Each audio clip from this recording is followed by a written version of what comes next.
한 주간 잘 지내셨습니까? 쉽지 않은 시간들을 보내셨을 것 같아요. 코로나가 장기적으로 이렇게 진행되다 보니까 경제적으로도 그렇고 삶의 질에서도 그렇고 아마 많은 어려움을 경험하시고 계실 거라 생각합니다. 그러나 여전히 하나님 앞에 답을 두고 이 자리에 앉아 계신 여러분, 여러분의 소망처럼 하나님은 여러분에게 그 답을 들려주실 것입니다. 오늘도 소망을 가지시고 하나님 앞에 나아갑시다. 그리고 하나님 앞에 그 은혜로 들어갑시다. 하나님은 살아계십니다. 오늘도 우리의 예배를 받으십니다. 정성을 다하여 마음을 쏟으며 오늘도 하나님 앞에 섭시다. 이 시간 잠시 눈을 감으시고요. 우리 신앙 고백으로 예배를 시작합시다. 하나님, 내가 이런 하나님을 믿습니다. 그리고 이런 하나님 품에 들어갑니다. 우리를 만져주시옵소서.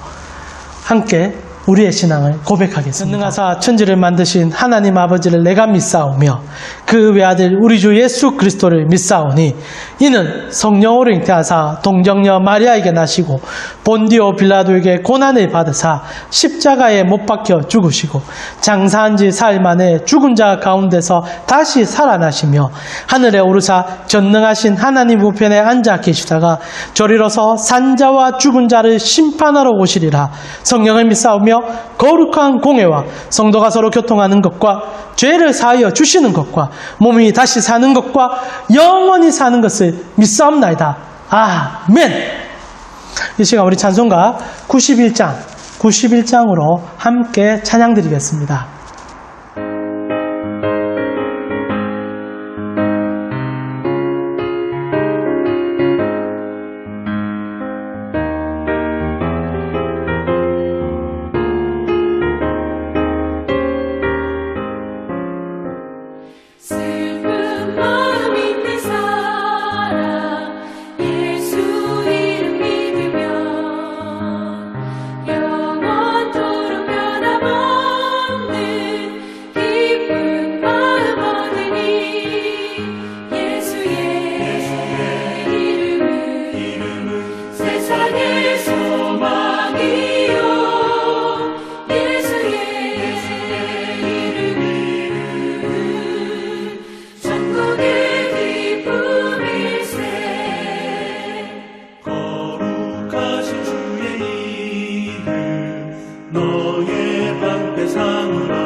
이제 우리 한 주의 삶을 돌아보시면서 함께 기도하는 시간 좀 가졌으면 좋겠습니다. 코로나 일로 인하여 많이 힘드시잖아요. 오늘도 예배 가운데 그 위로함을 받기 원하실 거라고 생각합니다. 하나님, 이번 한 주의 삶이 참 어려웠습니다.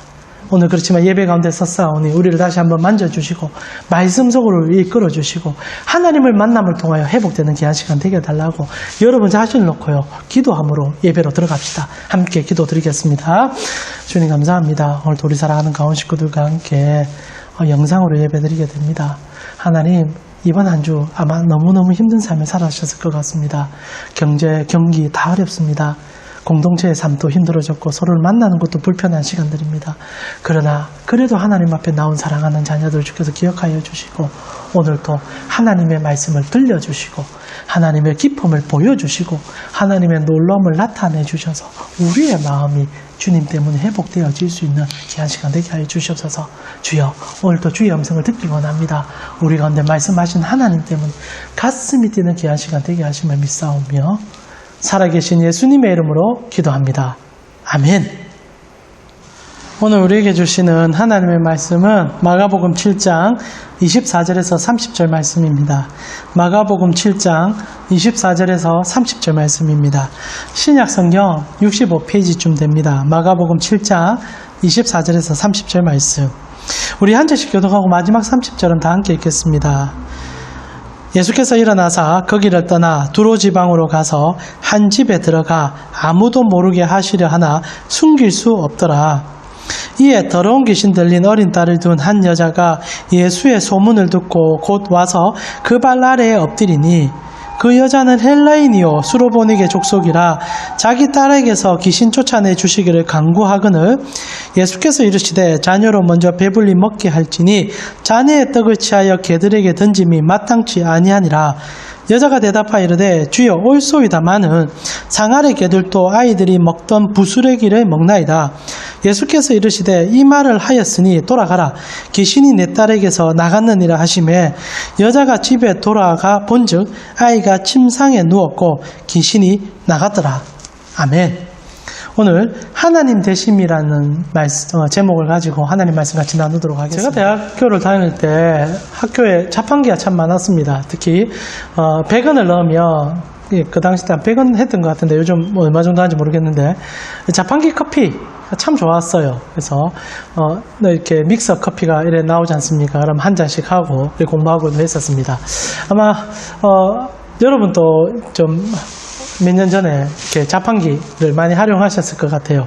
근데 요즘 그 자판기가 많이 사라지고 있습니다. 특히 이제 커피숍들이 많이 늘어나면서 프랜차이즈 커피숍들이 많이 늘어나면서 대학 구석구석에 있던 그 자판기들이 다 사라지고 있거든요. 그래서 좀 아쉽기도 하고 옛날에 그 추억도 사라지는 것 같아 좀 아쉽긴 합니다. 근데 혹시 이 자판기가 때는 우리 신앙과 같아지는 경우가 있다는 거 혹시 아십니까? 자판기 신앙 이런 얘기를 우리가 자주 하게 되는데요. 실제로 하나님을 우리가 섬기면서 신앙을 자판기처럼 할 때가 있어요. 그러니까 어느 날 내가 어느 정도 이렇게 금액을 입금하면은 자판기라는 게 그런 거 아닙니까? 동전을 넣으면은 그 금액에 맞는 무언가를 올렸을 때 나오는 그것. 신앙이 그렇게 될 수 있어요. 하나님을 자판기처럼 생각할 때가 있습니다. 내가 이렇게 하면 저렇게 하면 신앙의 도식처럼 내가 기도를 얼마 하며 헌금을 얼마 하며 하나님 이런 거 내려주는 마치 복 내려줘야만 되는 그것. 그렇게 생각하면서 신앙생활을 하는 경우가 참 많습니다. 한때 한국 교회가 하나님을 그렇게 생각하도록 했던 경우들이 많았습니다. 설교를 하든 그리고 신앙생활을 하든 하나님을 마치 자판기처럼 그래서 도식도 만들게 하고 뭐 기도를 어느 정도 해야 된다 아니면 성경을 어떻게 봐야 된다 아니면 헌금생활을 어떻게 해야 된다 그러면 하나님께서 당연히 FM적으로 상을 내려주고 복을 내려준다 생각했는데 진짜 하나님이 그런 분일까 라는 생각을 하면 저는 아니라고 봅니다. 우리 하나님 자판기가 아니시죠. 만약 여러분이 그런 생각으로 신앙생활을 한다고 생각하고 그런 하나님을 진짜 만나게 된다면 하나님 굉장히 불편하게 여기실 겁니다. 내가 자판기라고? 내가 너희 헌금하고 기도하면 당연히 그거 줘야 된다고? 어떻게 너희는 나를 그렇게 생각하시니? 라고 아마 되묻지 않겠습니까? 제가 얘기를 하는 이유는 오늘 여러분과 제가 읽게 되는 본문이 그런 생각을 하고 있는 유대인들을 향한 종교인들을 향한 나아가 우리를 향한 하나의 경고이기 때문입니다. 여러분 하나님은 자판기가 아니거든요. 하나님은 하나님이십니다. 오늘 설교 제목이 하나님 되심이거든요. 근데 많은 성도들이 하나님을 마치 우리가 사고하는 틀 속에 집어넣어서 그렇게만 해줘야 되는 분으로 착각할 때 여러분, 그것은 심각한 문제를 일으킬 수 있을 뿐 아니라 결국 우리가 하나님 앞에 온전히 서지 못하는 문제까지 갈 수 있다는 사실이죠. 오늘 우리는 우리 신앙의 자세를 다시 한번 점검해보며 하나님이 하나님 되심을 어떻게 보이시는지, 그리고 나아가 우리는 하나님을 어떻게 섬기며 사랑해야 되며 그 하나님의 불러주심에 대해 어떤 생각을 해야 되는지를 함께 고민해보는 시간 되었으면 좋겠습니다. 오늘 본문에 예수님께서 이방의 한 지역을 방문하면서 시작합니다. 7장 24절이죠. 우리 오늘 시작된 본문인데 같이 본문 읽으면서 같이 시작했으면 좋겠습니다. 같이 읽어보겠습니다. 예수께서 일어나사 거기 떠나 두로 지방으로 가서 한 집에 들어가 아무도 모르게 하시려 하나 숨길 수 없었다. 예수님께서 오늘 본문의 시작은 이렇게 시작되죠. 무슨 일로 인하여 두로라는 지역으로 떠나셨다. 그리고 떠난 이유는 24절에 아무도 모르게 하려고 떠났다라고 기록되어 있습니다. 예수님께서 무슨 일이 있었던 거예요. 그리고 이 일이 있는 바람에 이 두로, 여러분 두로라고 하니까 성경 잘 모르시는 분들은 그게 좀 이해가 안 잡힐 것 같은데, 우리나라로 표현하면 예수님께서 지금 일본이나 중국, 타국에 가셨다는 얘기입니다. 예수님께서 예루살렘 안에, 이스라엘 안에 계시는 것이 아니라 어떤 특별한 일 때문에 외국을 가셨다는 거죠. 실제로 예수님께서 사역 중반중반 외국 가신 경우가 많습니다. 우리가 앞에도 살펴봤지만 데카폴리스라 부르는 이방인들의 거주 지역을 찾아가기도 했죠. 그러나 이 데카폴리스와 이 두로는 좀 달릴 수가 있습니다. 두로는 진짜 말 그대로 그냥 이방이에요. 이 데카폴리스는 걔도 유대인들과 함께 섞여 있는 지역인데, 이 두로는 명백하게 그냥 이방 지역입니다. 그냥 타국이에요. 근데 예수님께서 타국에 가셨어요. 그리고 가신 이유가 좀 시로 같다는 거죠. 오늘 본문을 보니까 아무도 모르게 하려고 했다라고 되어 있습니다. 왜 예수님께서 떠나셨는가? 이건 우리가 앞에 우리가 쭉 나눴던 설교와 연관이 됩니다. 그리고 마가복음 우리가 보고 있는 7장 전체 중심적인 얘기이기도 하죠. 여러분 설교를 혹시나 들으신 분들은 앞에 설교를 좀 떠올리면서 들어보시면 되고요. 그러지 않으시다면 제가 좀 설명을 조금만 해드릴 건데 그 얘기를 좀 붙잡고 오늘 본문 속으로 좀 들어갈 필요가 있습니다. 오늘 본문의 앞에 7장은 이렇게 시작하거든요. 7장 1절을 보니까 바리새인들과 또 서기관 중 몇이 예루살렘에서 와서 예수께 모여들었다가 그의 제자 중 몇 사람이 부정한 손, 곧 씻지 아니한 손으로 떡 먹는 것을 보았다. 여러분 앞에 7장에는요 예수님과 종교인들의 다툼이 일어납니다. 예수님이 이게 너무너무 힘드셨어요. 우리가 읽고 있는 마가복음에는 얘기하지 않지만 마태복음에 보면 이런 종교적인 문제로 인해서 예수님께서 그 종교인에 대해서 좋지 않은 소리까지 하는 본문이 기록이 되었습니다. 실제로 종교인들과 예수님의 마찰 한 2, 3주 설명을 했는데 조금 쉽게 설명하면 코로나 시국이기 때문에 정말 명쾌한 해석을 좀 할 수 있을 것 같아요. 실제로 종교인들이 어떤 색채를 가지고 있었냐면 지금 신천지와 똑같은 색채를 갖고 있었습니다. 이렇게 얘기하면 여러분 쉬울 것 같아요. 예수님께서 사역을 정말 예수님이 하나님이시잖아요. 하나님으로서 이 땅에 구원의 길을 가르쳐주고 있는데 이만희가 찾아온 겁니다. 지금 종교인들이 이만희가 똑같거든요. 이만희가 찾아와서 예수님하고 이게 한번 붙은 거예요. 붙은 이유가 뭐냐면 이만희는 자기 욕심을 위해서 하나님을 이용하는 자입니다. 여러분 신천지의 가장 큰 문제점은요, 그들이 하나님을 섬기는 것처럼 보이거든요. 그들이 종교 생활을 하는 것처럼 보입니다. 그들이 이만희가 물론 이제 나중에 이제 성령님 하나님처럼 되어지지만은 그들은 입으로는 하나님을 섬기고 교회라고 얘기하지 않습니까? 그러나 우리 복음주의 교회와 이 신천지의 차이는 명쾌합니다. 어떤 것에서 정확하게 차이가 납니까? 신천지는 실제로 하나님을 이용하는 자들입니다. 처음에 제가 설교하면서 자판기 얘기했는데 이만희, 이 신천지 종교는요 그냥 자판기의 끝이에요. 이만희가 주장하는 건 단순합니다. 성경에 나오는 14만 4천 명이라는 숫자가 나옵니다. 요한계시록에 나오는데 그 숫자에 들어가기 위해서 자판기에 돈 집어넣으라는 얘기를 끊임없이 합니다. 이 14만 4천 명에 들어가기 위해서 헌금생활 얼마를 해야 돼? 그리고 어떻게 전도해야 돼? 그래 안 하면 14만 4천 명이 못 들어가. 그리고 그거 모든 것의 중심에 이만희가 딱 서 있죠.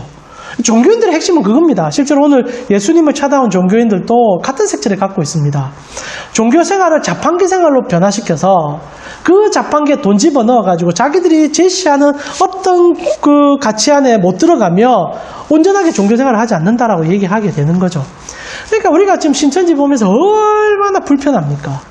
저들의 그 잘못됨이 드러나면서 상식선 안에서도 이해가지 않는 일들이 그들의 지금 생활 속에서 일어나고 있잖아요. 이게 예수님 당시에 일어났던 일입니다. 종교인들이 너무나 비상식적인 일을 가지고 상식인 양 거짓말을 한 거죠. 여러분, 오늘 우리가 읽고 있는 마가복음 첫 장에는 예수님께서 손을 안 씻고 음식 먹는 문제로 제자들이 한 문제지만 종교인들이 그것을 책 잡는 얘기로 시작되거든요. 이 이만희가 하는 행동과 똑같습니다. 어찌 보면 지금 이만희하고 예수님하고 붙은 거예요. 예수님께서 화가 난 거죠. 아무리 설명해도 이거 들을 생각도 안 합니다. 왜냐하면 들으면 자기의 모든 이권이 뺏기니까. 지금 이만희가 저렇게 발악하는 이유는요, 지금 여기서 조금이라도 타입이 들어가면 이만희의 모든 산성은 무너지기 때문입니다. 신천지 절대 안 바뀔 겁니다. 이때 우리가 생각해야 될 것은 진짜 우리가 믿는 종교가 무엇이며 우리가 따르는 복음이 무엇인지를 명쾌히 알아야 될 이유가 있겠죠. 저번에도 제가 설교하면서 얘기했지만 이 진짜 문제점은요, 신천지가 드러나면 드러날수록 우리가 그렇게 하려고 했던 게 아니냐라는 질문을 하게 만들고 있다는 거죠. 여러분, 진짜 하나님은 그렇게 하지 않습니다. 하나님은 자판기가 아닙니다. 하나님은 여러분이 헌금생활 열심히 하고 기도생활 열심히 하면 복리를 주는 분이 아니에요. 하나님은 여러분과 인격적인 관계를 맺으시며 여러분의 삶을 구석구석 들여다보시고 그 깊이 있는 사랑으로 끌어가시는 능력이 있으신 분이세요. 여러분, 자꾸 우리를 하나님을 자꾸 자판기 시키면 안 됩니다. 근데 이 이만희가 그리하듯 당시 유대교 종교인들이 하나님을 자판기 신앙으로 만들어 놨습니다. 예수님께서 그게 싫었던 거예요. 너무너무 혐오감을 느꼈던 것 같습니다. 결국 예수님께서 떠나버리셨어요. 그리고 두로로 가셨다는 겁니다. 근데 이제 오늘 성경 본문을 좀 들어가게 됩니다. 떠나셨던 예수님께서 그 이방 땅에서도 똑같은 자판기 신앙들을 만나기 시작한 게 문제가 시작되는 본문입니다. 오늘 본문은 우리가 조금 놀라게 되는 본문이에요. 왜냐하면 예수님께서 한 여인을 만나게 되는데, 오늘 얘기를 좀 썸머리하면 이렇습니다. 한 여자를 만나게 되는데 그 여자가 자기 딸이 병들렸음을 알고 예수님께 도움을 구하러 오게 됩니다. 이거는 성경에 여러 번 일어나는 일들 아닙니까? 예수님께서는 자기를 찾아오는 병든 자들, 아픈 자들, 그리고 힘든 자들을 모른 척 한 적이 한 번도 없습니다. 그러니까 이방의 여인이긴 하지만은, 그리고 예수님께서 이전에도 이방에 있는 아픈 자들을 고쳐준 기록이 많아요. 예수님은 국수주의자가 아닙니다. 그리고 예수님은 유대인이라고 해서 더 귀하게 여기고 이방인이라고 멸시하는 분이 아닙니다. 예수님은 만왕의 왕이시고 만주의 주십니다. 하나님이세요. 그분이 모든 것을 만드셨고 그분은 모든 것을 사랑하시는 분입니다. 우리 모두가 예수님 앞에 어떤 모습과 어떤 환경으로 찾아가도 예수님 외면하지 않으세요. 여러분, 그거 붙잡고 사셔야 됩니다. 그래서 예수님께서 이방에 가셨을 때 이 수많은 사람들이 찾아오는 것에 대해서 예수님을 전혀 불편하게 여기실 분이 아니십니다. 근데 오늘 보면 좀 독특한 게, 그렇게 찾아왔는데 한 여자가 찾아와서 자기 딸이 귀신 들렸음을 얘기하고 고침을 받으려고 하는데 그게 상황이 역전돼 버려요. 완전 다른 얘기로 진행됩니다. 예수님께서 화를 내기도 하시고요, 굉장히 불편한 얘기를 쏟아내기 시작한다는 거죠.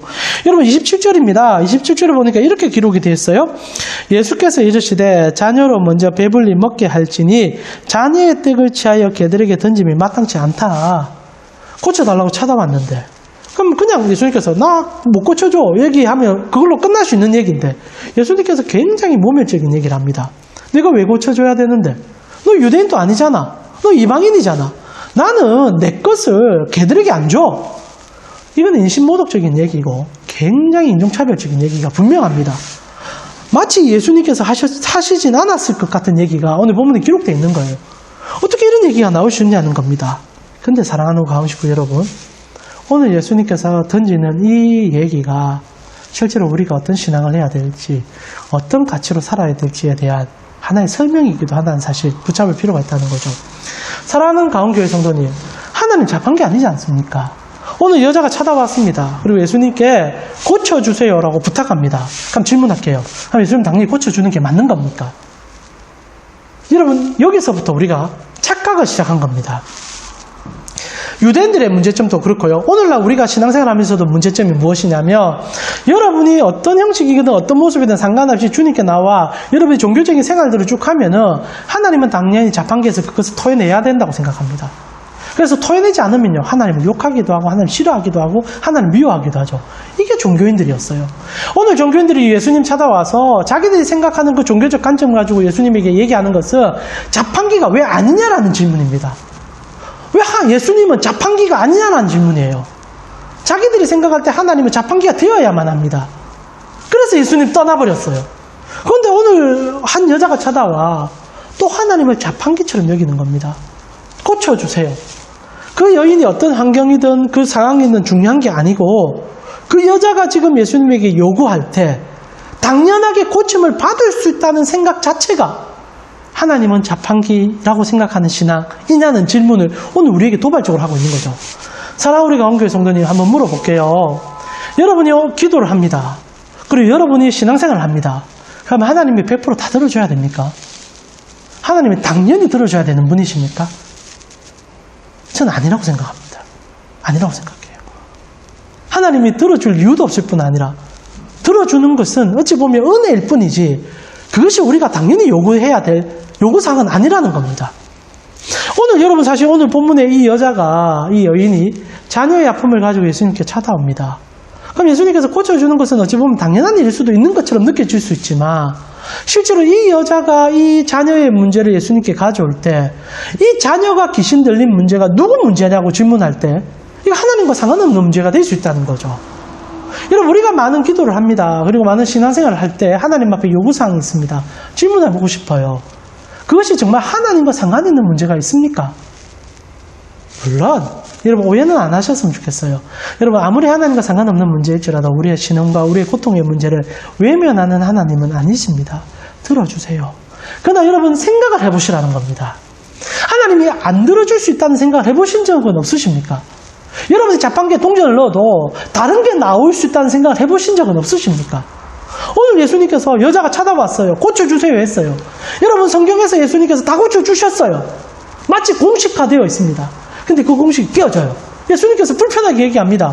내가 왜 고쳐줘야 돼? 너 나와 무슨 상관이 있어? 너 유대인도 아니잖아. 너 이방 여자잖아. 내가 왜 고쳐줘야 돼? 라고 하나님이 물어볼 때 우리는 할 얘기가 없어지게 되죠. 진짜 만약 하나님이 우리에게 그렇게 얘기한다면 우리의 종교생활들은요 다 박살나버릴 겁니다. 여러분 한번 생각해 봅시다. 하나님이 여러분이 생활하는 여러분의 가정의 터전과 여러분의 사업의 터전과 여러분의 생활의 터전에 찾아오셨어요. 그리고 찾아온 여러분이 그 하나님을 바라보면서 여러분이 소개했던 것들을 하나님 앞에 막 꺼내놓습니다. 하나님 이런 거 다 들어주세요. 근데 하나님이 갑자기 얼굴을 싹 변화시키면서 그게 내가 왜 들어줘야 돼? 그거 네가 다 잘못한 거잖아. 그거 네 실수로 일어난 일이잖아. 네가 책임져야 되는 거 아니야? 라고 만약 하나님 얘기한다면 여러분 어떻게 느끼겠습니까? 저는 아마 상처받을 것 같아요. 왜냐면 하나님 그렇게 느껴지지 않았을 것 같으니까. 하나님 그런 분이라고 생각해 본 적이 없으니까. 우리는 하나님의 자녀이기 때문에 당연히 하나님 그거 들어줄 거라고 생각했잖아요. 근데 오늘 본문은 그게 아닐 수 있다는 얘기를 우리에게 던지기 시작합니다. 하나님 갑자기 안색이 확 변한 거예요. 그리고 하나님께서 너무 냉정하게 얘기합니다. 내가 왜 들어줘야 돼? 여러분 그런 하나님을 한번 좀 생각해 보신 적이 있으십니까? 그러나 실제로 하나님이 그리 하신다 하여 그 누구도 거기에 대해서 불편함을 말할 수 없는 게 사실 아닌가요? 하나님은 자판기가 아니십니다. 하나님은 하나님이세요. 오늘 설교 제목이기도 한데 하나님은 하나님 되심을 지키시는 분이십니다. 근데 우리가 생각하는 신앙의 예정 속에 하나님을 집어넣었을 때 그걸 들어주지 않을 때 우리는 어느 순간 불편해지는 것을 느끼게 된다는 거죠. 오늘 여인이 불편함을 느끼시는 순간이 되었습니다. 실제로 우리가 살아가면서 우리가 하나님 앞에 들고 가는 수많은 기도 제목이라고 해야 될까요? 수많은 요구사항은 우리가 했던 잘못에 대한 그리고 그 잘못을 해결하기 위한 방편으로서의 하나님의 도움을 구할 때가 참 많습니다. 안 그렇습니까? 오늘 우리는 냉정하게 한번 얘기해 보자는 거죠. 오늘 본문만 해도 그래요. 오늘 이 여자가 딸의 아픔을 예수님께 들고 왔습니다. 그랬을 때 딸이 아픈 게 누구 때문입니까? 혹자들은 이게 하나님 때문이라고 얘기할 수도 있을 겁니다. 그러나 그렇지 않거든요. 여러분 오늘 본문에는 그 얘기에 대해서 정확한 답을 주진 않지만 몇 가지 단서를 허락해 줍니다. 한번 살펴봅시다. 여러분 26절을 보니까 이 여자의 출신 성분에 대해서 이렇게 기록합니다. 같이 한번 읽어볼까요? 26절입니다. 그 여자는 헬라인이요 수로보닉의 족속이라 자기 딸에게 귀신 쫓아내주기를 강구한다 라고 되어 있습니다. 여러분 마가는요 똑똑하게 이 여자의 출신 성분을 기록해 놓습니다. 첫 번째는 그 여자는 헬라인이다. 그리고 이 여자는 수로보닉의 족속이다 라고 얘기합니다. 여러분 이 얘기가 무슨 얘기인지를 조금 알 필요가 있는데 헬라인이다 라고 얘기할 때 이 여자는요 당시에 지식계층에 들어간다는 얘기입니다. 여러분 헬라인이다. 헬라라는 표현을 쓰지 않습니까?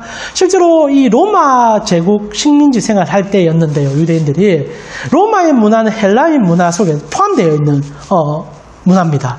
헬라라는 것은 당시에 가장 고급 문화였고 그리고 정신적인 문화였습니다. 근데 이 여자가 헬라인이에요. 그러니까 헬라인이라는 말 자체는요, 당시에 가장 엘리트 이 문명을 지닌, 문화를 지닌 여성이라는 겁니다. 그러니까 배울 대로 배운 여자라는 거죠.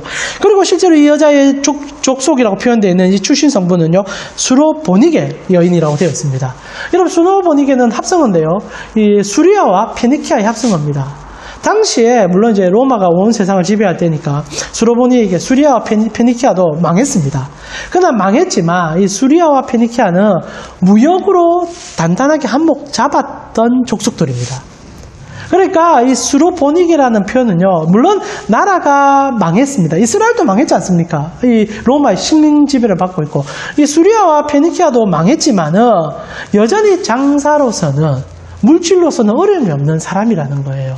그러니까 마가가 두 가지를 던져주는 겁니다. 이 여자는 배울 대로 배운 여자고, 그리고 물질적으로도 부족함이 없는 여자다라는 얘기죠. 그래서 이 여자가 너무나 당당하게 예수님께 찾아왔는지도 모릅니다. 그리고 예수님께서 예수님께 이 아이, 자기의 자녀를 고쳐달라고 부탁하게 되는 거죠. 부탁이긴 합니다.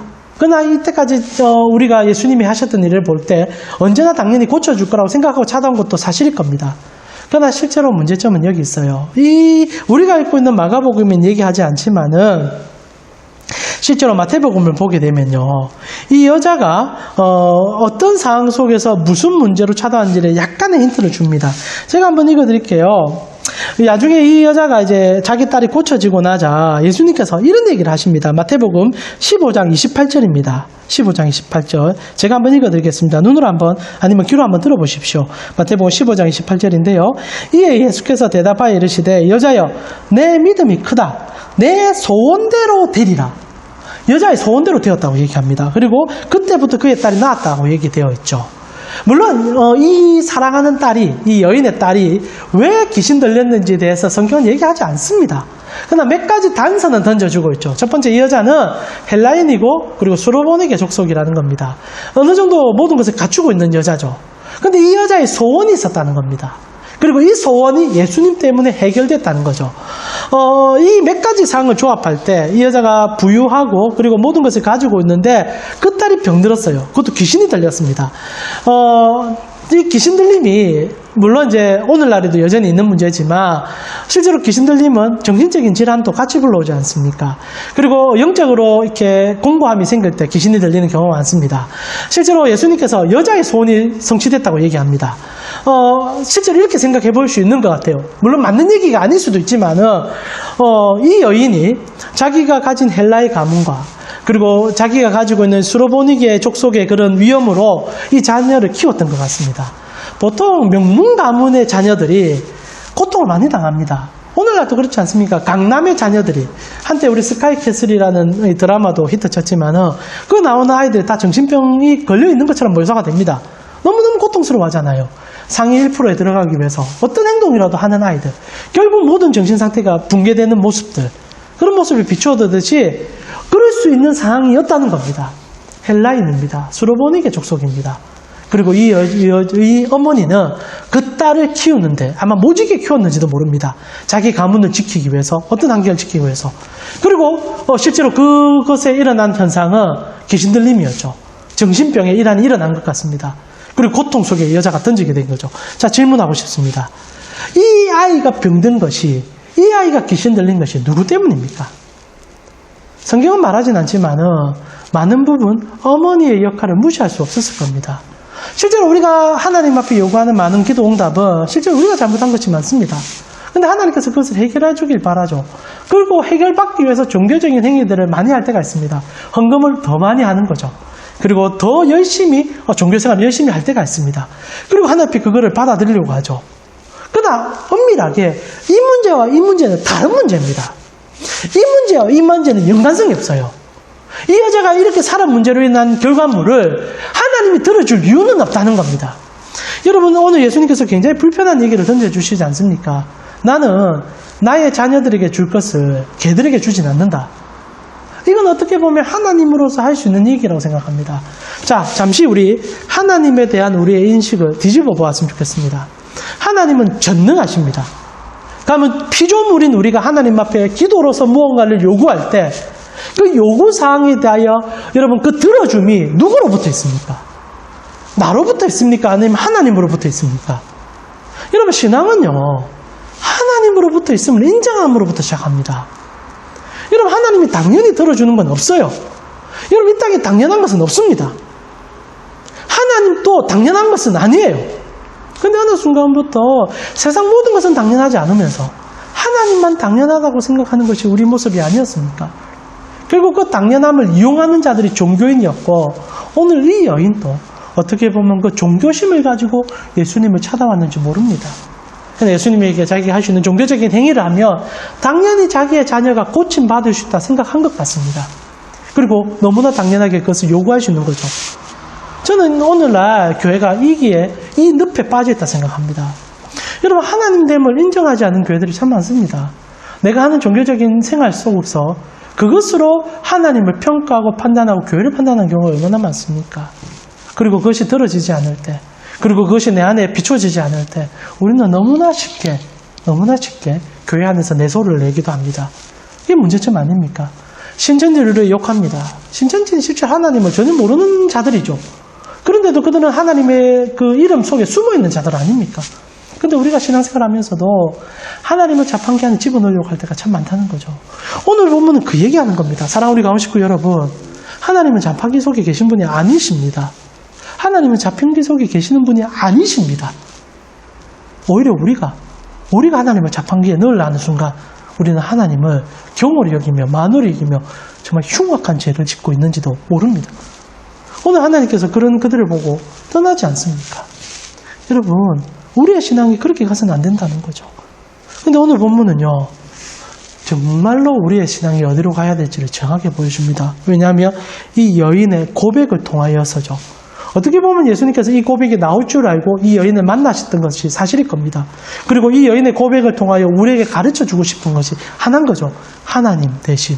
여자가 뭐라고 합니까? 우리 같이 한번 읽어보았으면 좋겠습니다. 예수님께서 여자가 이렇게 얘기합니다. 28절입니다. 정말 중요한 구절이에요. 28절. 우리 같이 한번 읽어보았으면 좋겠습니다. 예수님께서 정말 말도 안 되는 얘기를 한 것 같지만 하나님 되심을 정확히 보여줍니다. 하나님 자판기 아니에요. 그럴 때 우리의 자세는 이렇게 가야 되지 않겠습니까? 28절입니다. 우리 같이 읽어보겠습니다. 여자가 대답하여 이르되 주여 옳소이다마는 상아리 개들도 아이들이 먹던 부스레기를 먹습니다. 여러분, 여자가, 이 여인이 이방 여자인데도 하나님을 자판기에서 끄집어냅니다. 하나님은 당연하신 분이 아니십니다. 하나님이 베풀어 주는 것은 은혜일 뿐입니다. 나는 하나님께서 부스라기로 내려주면 그거 주한물 용의도 있습니다. 하나님, 당신은 하나님이십니다. 라고 얘기하는 본문입니다. 여러분, 오늘날 교회가 이것을 잃어버렸다고 생각하진 않으십니까? 그리고 우리의 신앙이 이걸 잃어버렸다고 혹시나 느껴지진 않으십니까? 여러분, 어느 순간부터 우리가 하나님을 자판기에 집어넣어버렸습니다. 그리고 너무나 많은 종교생활을 통하여 하나님 앞에 마치 캔 하나 음료수 빼먹듯이 신앙생활을 시작한 거예요. 그러나 당연한 것은 하나도 없습니다.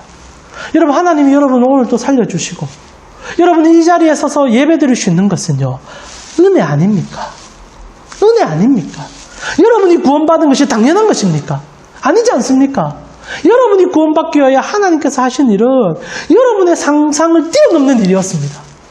하나님께서는 당신의 아들을 우리 가운데 보내어 주시고 그리고 그 독생자를 죽이기까지 살아가여 주셔서 우리에게 구원의 길을 열어주셨어요. 근데 어떻게 그 하나님을 우리가 자판기에 넣을 수가 있습니까? 오늘 여인같이 되어야 되는 게 사실 아닙니까? 그 예수님 무릎 앞에, 그 발 앞에, 그 발자국 앞에 우리의 무릎을 꿇고 주신 것이 은혜입니다. 기도를 들어주심이 영광입니다. 하나님 말씀하심이 복입니다라고 얘기하는 게 신앙 아닙니까? 실제로 오늘 이 여인의 이 한 고백은요, 우리 인생이 어떻게 예배를 드려야 되며 우리가 어떻게 하나님을 따라야 될지를 명쾌하게 보여줍니다. 실제로 하나님께서 오늘 이 구절에서만 이렇게 얘기하지, 이렇게 강압적으로 우리에게 얘기하진 적이 한 번도 없으십니다. 그러다 보니 우리가 너무 많이 속아버려요. 마치 하나님을 우리 친구로 여기고 아니, 그 정도도 아닙니다. 마치 도구처럼 여기는 경우가 생긴다는 거죠. 여러분, 이것이 우리 신앙의 병폐입니다. 이것이 우리 신앙의 문제점입니다. 하나님은 우리의 도구가 아니에요. 하나님은 우리의 지존자십니다. 하나님은 우리의 하나님이십니다. 오늘 이 여인이 유대인도 하지 못한 고백을 하고 있다는 사실이에요. 사랑하는 우리 강교회 성도님, 하나님을 하나님됨으로 여기는 순간 우리는 진짜 하나님을 만나기 시작하게 될 것입니다. 여러분, 자판기 신앙은 하나님이 없어요. 여러분, 결국 자판기 신앙의 끝은 이만입니다. 신천지 이단입니다. 거기서는 하나님의 영광이 보여지지 않아요. 여러분, 하나님을 하나님됨으로 인정하는 순간 우리는 하나님의 그 놀라움을 맛보기 시작한다는 사실을 잊지 말아줬으면 좋겠어요. 오늘 여인이 진짜 예배를 드립니다. 여러분, 우리가 함께 예배를 드리고 있는데, 여러분, 예배가 뭡니까? 하나님 되심을 온전하게 다시 한번 경험하며 하나님 앞에 나아가는 시간이 예배 아닙니까? 예배는요, 우리의 소원을 올려드리기도 하고 우리의 답답함을 하나님으로부터 해결받는 시간이기도 합니다. 그러나 더 중요한 것은요, 진짜 하나님 만나는 시간이에요. 어느 순간부터 너무나 당연하게 우리 기도에 대해서, 우리의 신앙에 대해서 의문 없이 나갈 때가 참 많습니다. 너무 당연히 하나님은 들어주셔야 된다고 생각할 때가 많습니다. 그건 아니잖아요. 오늘 하나님께서 우리에게 이렇게 만약 얘기한다면 여러분 뭐라고 얘기하시겠습니까? 나는 내 것을 너에게 줄 의무가 없다. 그때 여러분은 뭐라고 얘기합니까? 그때 우리가 이 여인처럼 고백하는 것이 예배임을 기억하셔야 합니다. 하나님, 당신이 우리에게 그 은혜를 베풀어 주시니, 오늘 이렇게 우리의 예배를 받아주시니 은혜일 뿐입니다. 하나님, 당신의 사랑일 뿐입니다. 우리가 당신의 무릎 앞에 엎드려 있을 뿐입니다. 거기서 우리의 신앙이 새롭게 시작됨을 기억하셔야 됩니다. 결국 이 여인은 하나님으로부터 그 은혜를 맛보게 됩니다. 오늘 마가복음 7장 29절에 이렇게 얘기되어 있지 않습니까? 예수께서 이르시되 이 말을 하였으니 돌아가라. 귀신이 내 딸에게서 나간다. 이 말을 하였으니 돌아가라. 이 말이 예배일 뿐입니다. 이 고백이 하나님을 섬기는 고백입니다. 사랑하는 우리 강교회 성도님, 오늘날 교회가, 오늘날 우리의 신앙이 하나님을 하나님 되심으로 인정하지 않을 때가 너무 많은 것이 개탄스러울 정도입니다. 여러분, 저번 한 주간 어떻게 사셨습니까? 여러분의 삶의 여정 속에서 여러분은 하나님을 어떻게 보셨습니까? 너무나 당연하게 여기며 여러분의 기도가 하나하나가 다 너무나 당연한 듯이 올려드릴 수 있다고 생각하셨습니까? 그 일을 위해서 하나님이 하셨던 일은 당신의 아들을 죽이기까지 하셨던 그 사랑이었습니다. 세상에 당연한 것이 없습니다. 하나님도 당연한 것이 없습니다. 그런데 당연한 듯 만나주는 그 사실이 여러분에게 은혜가 되었으면 좋겠습니다.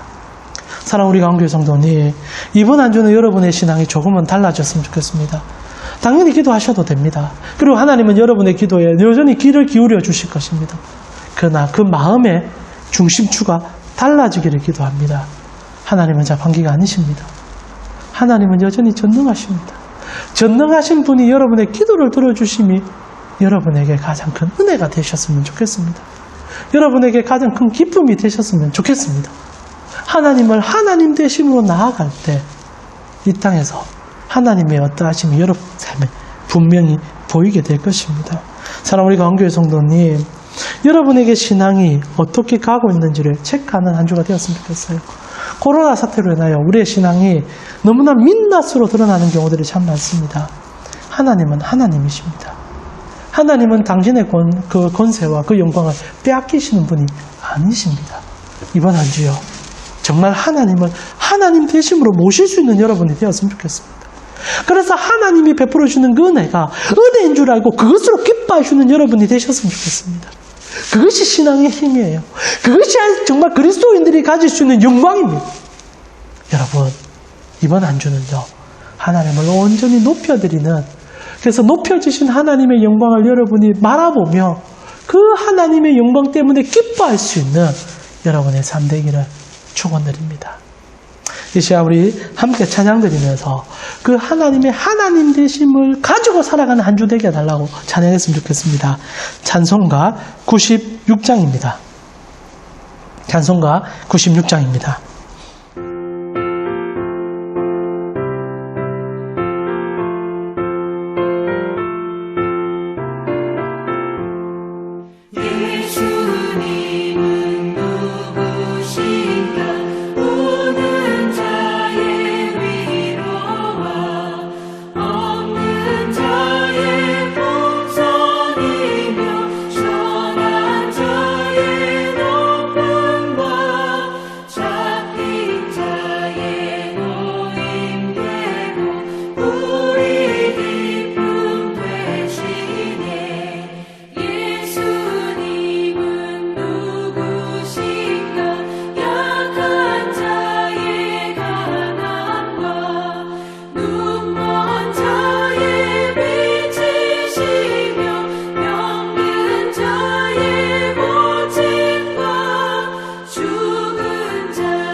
주님 감사합니다. 우리 사랑하는 가온 식구들 비록 흩어져서 예배를 드리고 있지만 하나님 같은 마음으로 주님 앞에 나아갑니다. 하나님 오늘 이 말씀 우리가 기억하기 원합니다. 하나님께서 우리에게 하시는 이 날카로운 충고 속에서 우리가 온전히 하나님을 바라보게 하여 주시고 하나님 되심을 우리 삶 가운데 드러내며 하나님의 뜻 가운데로 살아감을 통하여 하나님의 영광을, 참된 영광을 삶 속 깊은 곳에서 맛볼 수 있는 우리 모두가 될 수 있도록 인도하여 주시옵소서.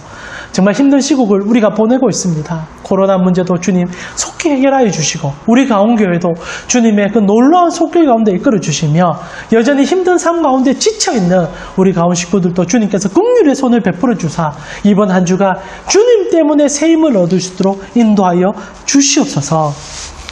지금은 우리 주 예수 그리스도의 은혜와 하나님 우리 아버지의 무한하신 사랑과 성령님의 감화감도 교통케 하심이 하나님을 하나님으로 사랑하며 한 주를 살기 원하는 가온교회 성도님들 머리 위에 지금부터 하나님의 영광과 은혜가 영원토록 있을지어다. 아멘. 여러분 한 주간 주님의 은혜로 살아가신 여러분 되셨으면 좋겠습니다. 교회 소식 좀 전해드리겠습니다.